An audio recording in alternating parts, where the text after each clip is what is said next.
Bienvenidos al podcast de insuficiencia cardíaca.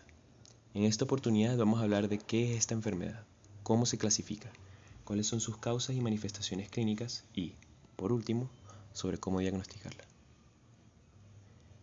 ¿Qué es la insuficiencia cardíaca? La insuficiencia cardíaca es un síndrome clínico multifactorial en el que el paciente tiene una incapacidad para cumplir las demandas metabólicas del organismo por cualquier trastorno que conduzca a una alteración estructural, funcional o ambas. ¿Cuál es su importancia? Es un problema que afecta a más de 20 millones de personas a nivel mundial, afectando del 6 al 10% de personas mayores de 65 años con una prevalencia que aumenta exponencialmente con la edad. Es más frecuente en varones, pero las mujeres representan el 50% por su mayor expectativa de vida. En cuanto a la mortalidad, estudios poblacionales de pacientes con insuficiencia cardíaca sintomática indican que el 30 al 40% mueren en el primer año después del diagnóstico, mientras que el 60 al 70% fallecen en los primeros 5 años. Clasificación. Podemos clasificar a la insuficiencia cardíaca según el tipo de disfunción y según la New York Heart Association. Según su disfunción, la podemos clasificar en disfunción sistólica y diastólica. En el corazón normal, durante la diástole, la sangre pasa desde las aurículas a los ventrículos en el llamado llenado pasivo ventricular. Se llama pasivo porque depende solamente de la gravedad y la diferencia de presiones entre una cavidad y la otra. Después, por la contracción auricular, pasa la sangre restante de las aurículas a los ventrículos en el llamado llenado activo ventricular. Después de esta fase, comienza la sístole, donde se contraen las paredes del miocardio para impulsar a la sangre desde los ventrículos derecho e izquierdo hacia los grandes vasos, pulmonar y aórtico respectivamente, para después dirigirse a la circulación sistémica. En la difusión sistólica hay una disminución de la función de bomba del corazón, en la que existe un déficit de contracción del miocardio, resultado de la afección directa del músculo cardíaco por infarto, cardiopatía dilatada, lesión valvular o hipertensión arterial crónica. Esta afección va a generar una alteración estructural del miocardio que va a traer como consecuencia una menor eyección de los ventrículos. En la disfunción diastólica hay una alteración de la relajación ventricular que dificulta su llenado, lo que genera una disminución del volumen de sangre que llega a los ventrículos y que se traduce a una disminución del volumen latido. También podemos clasificar a las clases de insuficiencia cardíaca según la New York Heart Association, que la separa en 4 clases. La clase 1, en donde hay presencia de la enfermedad, pero no hay limitación de la actividad física. La actividad física ordinaria no causa de forma indebida fatiga, palpitaciones, disnea o dolor anginoso. La clase 2, donde hay ligera limitación de la actividad física. Estos pacientes se encuentran cómodos en reposo, pero la actividad física ordinaria produce fatiga, palpitaciones, disnea o dolor anginoso. Clase 3, en donde hay limitación notable de la actividad física. Se encuentran cómodos en reposo, pero actividades menores a las ordinarias, como caminar, subir pocos escalones o ducharse, les causan fatiga, palpitaciones, disnea o dolor anginoso. Y finalmente la clase 4, en donde hay incapacidad para realizar cualquier actividad física. Los síntomas de insuficiencia cardíaca o de síndrome anginoso pueden estar presentes incluso en reposo. Si se realiza cualquier actividad, solamente se incrementaría la molestia. Causas. Como ya mencionamos, todo trastorno que conduce a alteración en la estructura del ventrículo izquierdo o de su función puede predisponer al paciente a desarrollar insuficiencia cardíaca. En países industrializados, la coronariopatía se ha tornado la causa predominante en mujeres y hombres y explica casi 60 al 75% de los casos de insuficiencia cardíaca. La hipertensión también contribuye al desarrollo de insuficiencia cardíaca en 75% de los pacientes, lo que incluye a la mayoría de los pacientes con coronariopatía. Por lo tanto, la coronariopatía como la hipertensión arterial interactúan para incrementar el riesgo de insuficiencia cardíaca, al igual que la diabetes mellitus. Sin embargo, esto no es así en algunas regiones de Latinoamérica, donde, en dichas regiones, predomina la miocardiopatía dilatada a causa de la enfermedad de Chagas, generada por el parásito Trypanosoma cruzi. Ahora hablaremos de las manifestaciones clínicas. Síntomas. Los síntomas cardinales de la insuficiencia cardíaca son fatiga y disnea. La fatiga por lo común se atribuye a la disminución del gasto cardíaco en los casos de insuficiencia cardíaca, mientras que la disnea se observa solo durante el esfuerzo al inicio de la enfermedad, pero conforme progresa ocurre con actividades menos extenuantes hasta que la disnea puede aparecer en reposo. Otros síntomas relativamente específicos de la insuficiencia cardíaca son la ortopnea. La ortopnea puede definirse como una disnea que ocurre en decúbito y resulta de la distribución del líquido de la circulación esplácnica y de las extremidades inferiores hacia la circulación central durante el decúbito, por efecto de la gravedad, con el incremento resultante de la presión capilar pulmonar, lo que genera la disnea. Otros síntomas de la disnea paroxística nocturna, que se refiere a los episodios agudos de disnea grave y tos que suelen ocurrir por la noche y que despiertan al paciente, por lo general 1 a 3 horas después de acostarse. Este síntoma puede manifestarse por tos o sibilancias, generadas por el incremento de la presión de las arterias bronquiales, lo que causa una compresión de la vía respiratoria. Esto, más el edema pulmonar intersticial, ocasiona un aumento de la resistencia de las vías respiratorias y, consecuentemente, la disnea. Otros síntomas que presentan los pacientes con insuficiencia cardíaca son síntomas del tubo digestivo. Síntomas frecuentes incluyen anorexia, náuseas y dolor en hipocondrio izquierdo.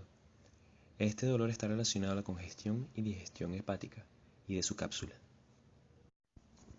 Exploración física. La exploración física es de gran importancia, ya que ayuda a establecer la causa de la insuficiencia cardíaca y a valorar la gravedad del síndrome. En la apariencia y signos vitales podemos observar, dependiendo de la gravedad, desde sensación de incomodidad en decúbito a ortopnea.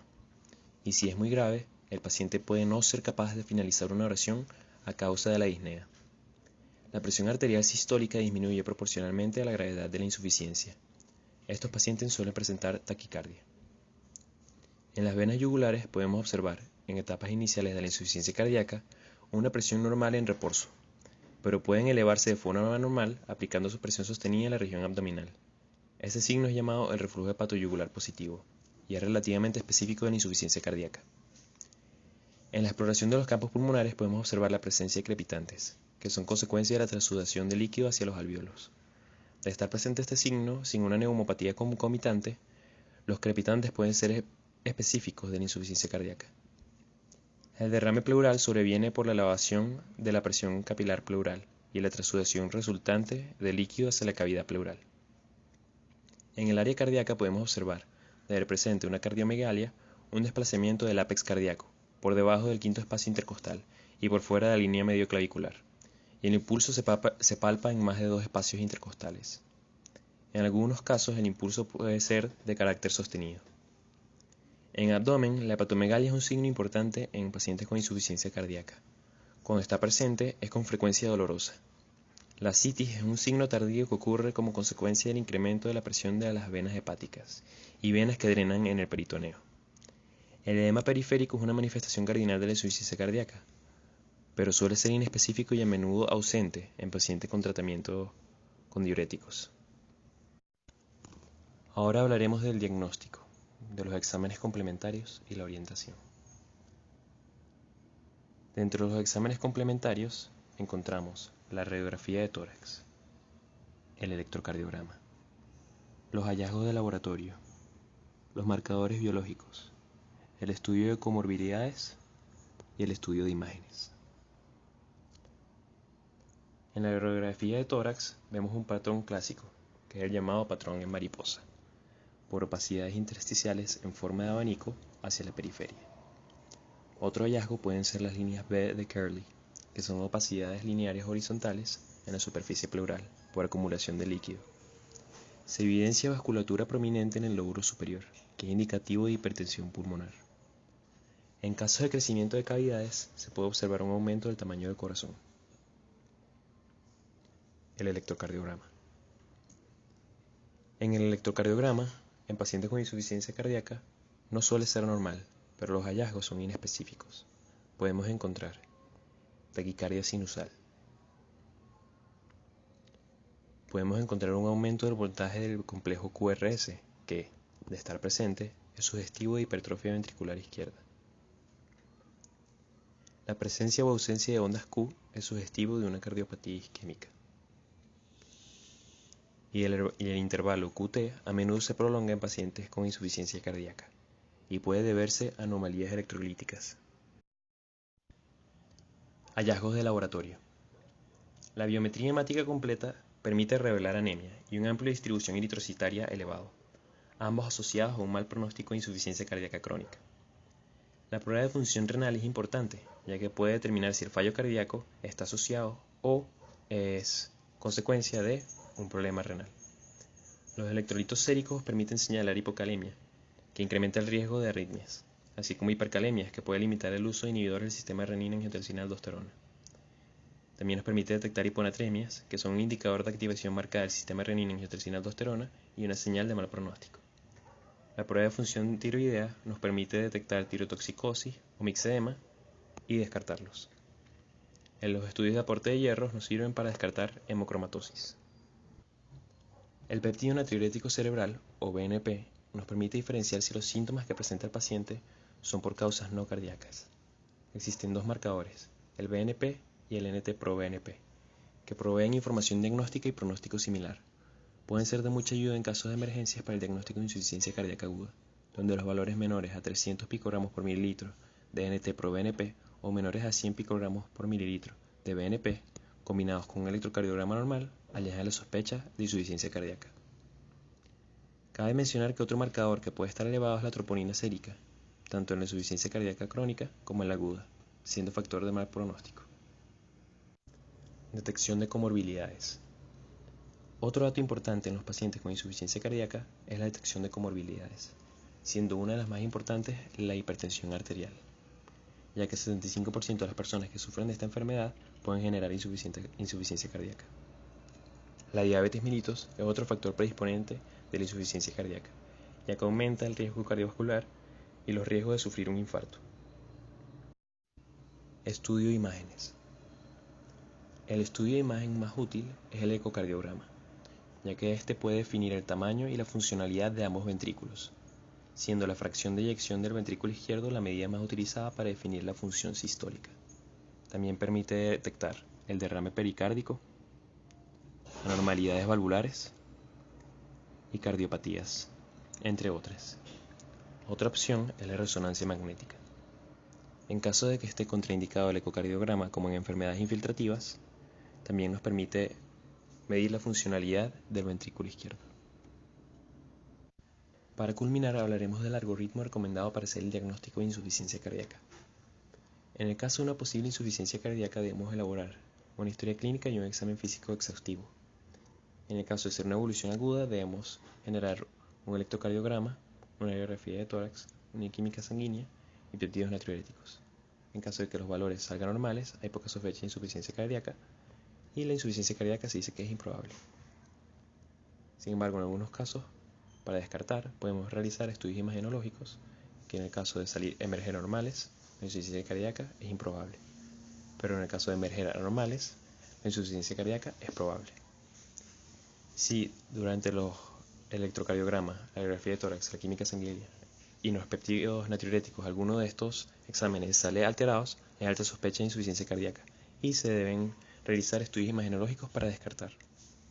En el caso de una evolución crónica, debemos otra vez elaborar el electrocardiograma, una posible radiografía de tórax, química sanguínea y péptidos natriuréticos, que en caso de no estar alterados, hay poca sospecha de insuficiencia cardíaca y se dice que la insuficiencia cardíaca es improbable. Sin embargo, en algunos casos para descartar, podemos realizar los estudios imagenológicos, que en caso de emerger normales, se dice que la insuficiencia cardíaca es improbable, pero en el caso de emerger anormales, la insuficiencia cardíaca es probable. En el caso de que el electrocardiograma, la posible radiografía de tórax, la química sanguínea y los péptidos natriuréticos emerjan anormales, se dice que hay alta sospecha de insuficiencia cardíaca y se deben realizar estudios imagenológicos para descartar. Esperemos que sea de tu agrado. Si tienes alguna duda, deja un comentario.